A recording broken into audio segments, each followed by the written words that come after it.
Paz de Cristo para todos.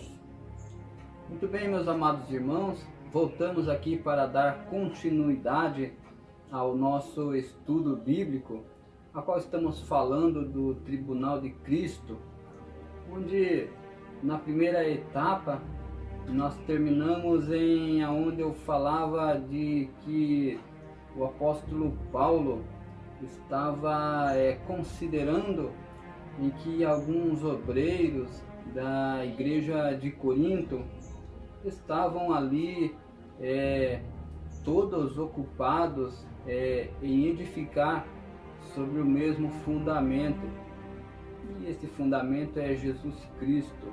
Então uns gostavam do apóstolo Paulo, outros amavam Pedro, outros consideravam que Apolo seria um dos melhores apóstolos, né?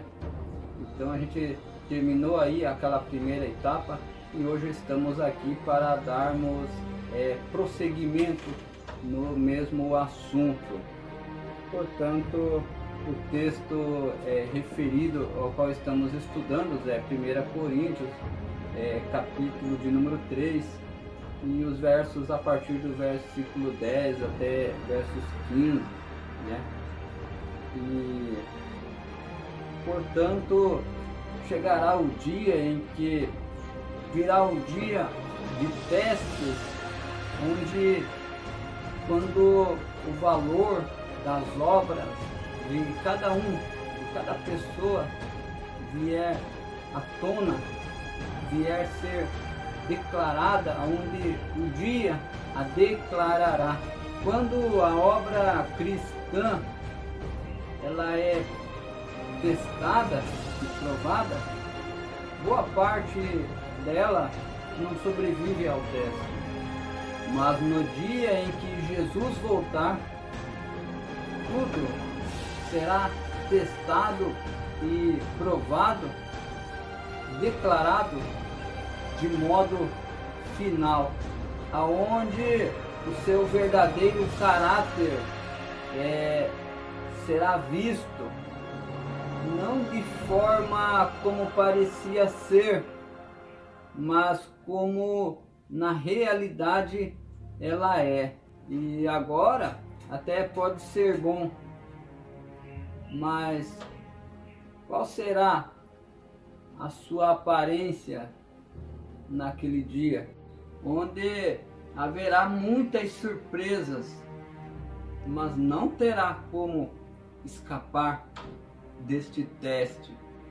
E qual é o propósito deste teste? Para trazer à tona a verdadeira obra de cada um. O fogo a manifestará, se foi levada a efeito da pregação de Cristo ou simplesmente por métodos e especulações humanas. O Espírito que a inspirou a obra, se realmente foi feita para Cristo ou para o meu próprio ego. Que Deus não simplesmente vê o ato, mas o propósito a qual foi feito, e também considera não somente o que fazemos, mas por que a fazemos. Mas muito bem, e quais os resultados de tudo isso? Há simplesmente em nossos dias aqueles que não somam a verdadeira natureza das nossas obras aqui. Portanto, há aqueles que acabam gloriando e valorizando a madeira como se ela fosse ouro, e outros também que valorizam o ouro como simplesmente fossem madeira. Mas quando Jesus voltar, a verdade será vista e a verdade virá à tona. Então, toda obra sólida, esta permanecerá e esta sobreviverá. A verdade sobreviverá ao fogo, e o caráter e obra que se assemelha em Cristo Jesus, também esta sobreviverá. A obra feita para o tempo, esta perecerá, mas a obra feita para a eternidade, esta sobreviverá.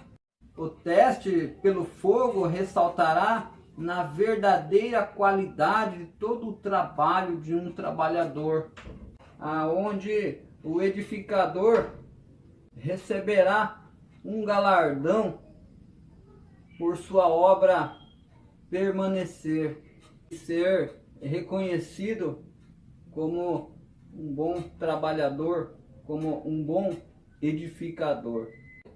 Diante de tudo isso que eu estou falando e dizendo aos amados irmãos, você também pode conferir comigo com algumas referências bíblicas, que está em Filipenses, capítulo de número 2, a partir do versos 13 até o 16. Também no Evangelho de São Mateus, capítulo 25 e versos 21. Observemos que o galardão não é por ser no fundamento. As pessoas aqui descritas nesses versos já eram pessoas salvas. E como pessoas salvas, os seus pecados foram julgados lá na cruz do Calvário. E é por isso que não precisam comparecer diante de um juízo juntamente com os pecadores. O apóstolo Paulo está aqui falando sobre um julgamento onde as pessoas serão julgadas sobre aquilo que edificaram sobre o fundamento da salvação, ou seja, das obras do cristão.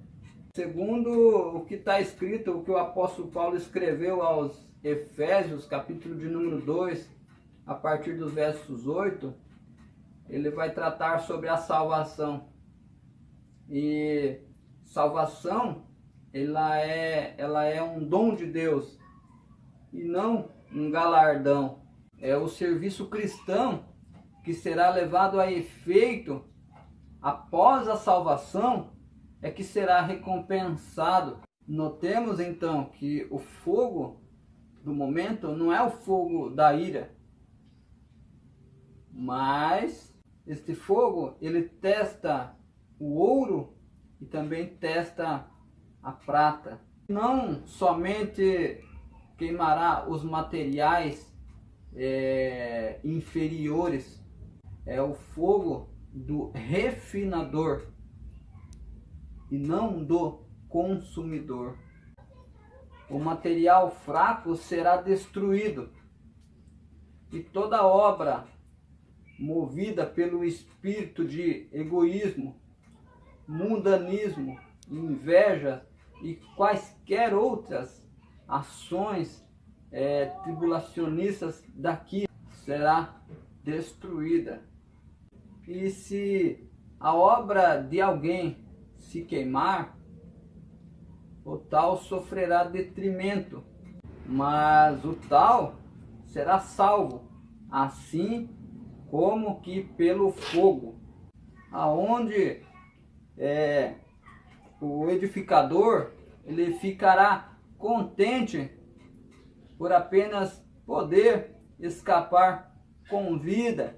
Consegue imaginar comigo o desgosto de um pobre edificador ao ver as suas obras serem destruídas, consumidas pelo fogo, ao ver ali o fogo fazer seu terrível trabalho, e então ele presenciar o colapso de sua obra? Ele pessoalmente será salvo pela obra de Cristo, mas todo o seu trabalho simplesmente se perde. Talvez você fica pensando aí com as suas analogias, mas como assim, salvo assim como que pelo fogo? E talvez se você for voltar ao livro dos princípios, onde não é um livro de doutrinas, mas de princípios, Gênesis, e se for lá em Gênesis no capítulo 19, tu terás ali então um exemplo da vida de Ló. Estude a vida de Ló como que um exemplo assim, salvo como que pelo fogo.